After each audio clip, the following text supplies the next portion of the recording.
Hello and welcome to Brain Attainment, your go-to channel for understanding complex concepts in a fun and engaging way. Here, we love to unravel the intricacies of the world around us and share them with you in a way that is both educational and entertaining. Today we're going to explore a concept that marries nature with design in a fascinating and beautiful way. We're talking about biophilic design. This design philosophy is all about creating living spaces that connect us to the natural world in a meaningful way. It's more than just a trend. It's about improving our lives and well-being by embracing the power of nature. So, if you've ever wondered why you feel more relaxed and focused when you're surrounded by greenery or natural elements, then you're already halfway into understanding what biophilic design is all about. Are you ready to delve into the fascinating world of biophilic design? Stick around, you're in for a treat. Biophilic design, a term you might have stumbled upon but never quite understood. Today we unravel its meaning. Now let's dissect the word biophilic. It's a blend of two Greek terms. Bio, meaning life, and philia, which translates to love. So in essence, it's a love of life or living things. When we talk about biophilic design, we're referring to the integration of this love for life into our built environments. The term biophilic design is a relatively recent addition to our vocabulary, introduced by the American biologist Edward O. Wilson in the 80s. He proposed the biophilia hypothesis, suggesting that humans have an innate tendency to seek connections with nature and other forms of life. This concept resonated with architects and interior designers, leading to the birth of biophilic design. But what does biophilic design look like in practice? It's not just about having a few potted plants around or a picture of a forest on the wall. It's about creating spaces that evoke the essence of nature. This could be through the use of natural light, creating views to the outdoors, using natural materials in construction, or even incorporating water elements. It's about more than aesthetics. It's about fostering a greater connection between humans and the natural world. Why is this important? Well, research has shown that spaces designed with biophilic elements can have a profound impact on our well-being. They can reduce stress, improve cognitive function, and enhance mood and creativity. So, biophilic design isn't just a design trend. It's a response to the increasing urbanization of our lives. It's a way to bring a piece of the natural world into our homes, workplaces, and public spaces, not just for the sake of beauty, but for our health and well-being. So, in essence, biophilic design is a bridge between humans and nature in the spaces we occupy. Why does biophilic design matter, you ask? Let's find out. Biophilic design is not just a trend, but an essential shift in our approach to architecture and interiors. This design philosophy is rooted in our intrinsic connection with nature, an idea that has been somewhat overlooked in our race towards urbanization. In the world of modern architecture, biophilic design plays a critical role in bridging the gap between man-made structures and the natural environment. By incorporating elements of nature into our buildings and interiors, we can create spaces that not only look stunning but also positively influence our mood, health, and overall well-being. But how does this work? Well, it's all about creating a sense of connection and belonging. When we surround ourselves with natural elements, our brains respond in kind, leading to a multitude of benefits.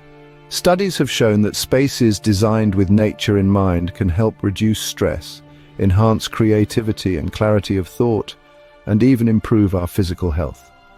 Imagine working in an office with natural light, plant life, and materials that mimic the outdoors.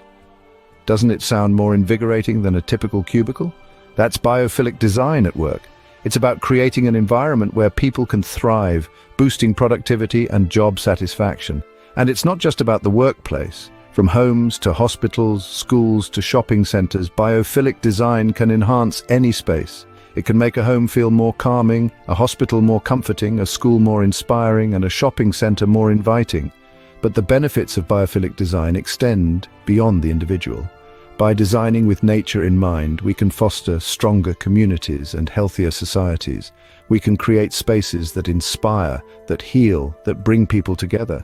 And in doing so, we contribute to a more sustainable future, one where we live in harmony with the natural world. The importance of biophilic design goes beyond aesthetics. It's about fostering a healthier, happier society. Now that we understand what biophilic design is and why it matters, let's explore its key elements. Biophilic design, in its essence, is a concept that seeks to connect people and nature within our built environments and spaces. It is not just about adding a few potted plants or a painting of a serene landscape. It's an intricate process that requires careful consideration of several elements. One of the most crucial elements of biophilic design is natural light. The sun doesn't just provide us with vitamin D, it also plays a significant role in regulating our body's natural rhythm. Incorporating natural light into our spaces can help improve mood, increase productivity, and even enhance our sleep patterns. So think skylights, large windows, and open spaces that allow the sun's rays to seep in and brighten up your day. Next up is vegetation. Now, this might seem obvious, but it goes beyond just having a few indoor plants. Biophilic design uses vegetation to create a sense of being in nature. This could mean using green walls, outdoor gardens, or even indoor trees. The sight, smell, and feel of flora can positively impact our well-being, reducing stress and promoting a sense of calm. Then we have natural materials. This is about using materials that mimic or are derived from nature. Wood, stone, bamboo, and other such materials not only add to the aesthetic appeal, but also help create a more organic and warm atmosphere. Another key element is water.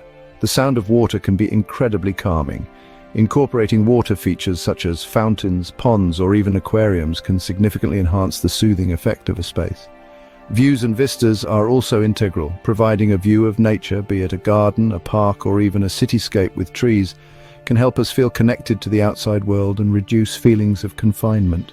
Lastly, there's the element of weather and natural changes. This involves designing spaces in a way that they can adapt to or reflect changes in the weather or seasons. This can be achieved through the use of dynamic elements such as movable walls or adjustable blinds that allow for changes in light and airflow. These elements, when combined, create a holistic and immersive experience, making us feel more connected to the natural world, even when we're indoors. It's about transforming our spaces into living, breathing ecosystems that promote health, well-being, and a sense of peace. No matter the space, incorporating elements of biophilic design can transform it into a haven of tranquility and productivity. As we wrap up, let's summarize what we've learned about biophilic design. We started by defining biophilic design, a concept that seeks to integrate nature and natural elements, materials, and forms into modern built environments. It's more than just adding a few potted plants or a water fountain to a space.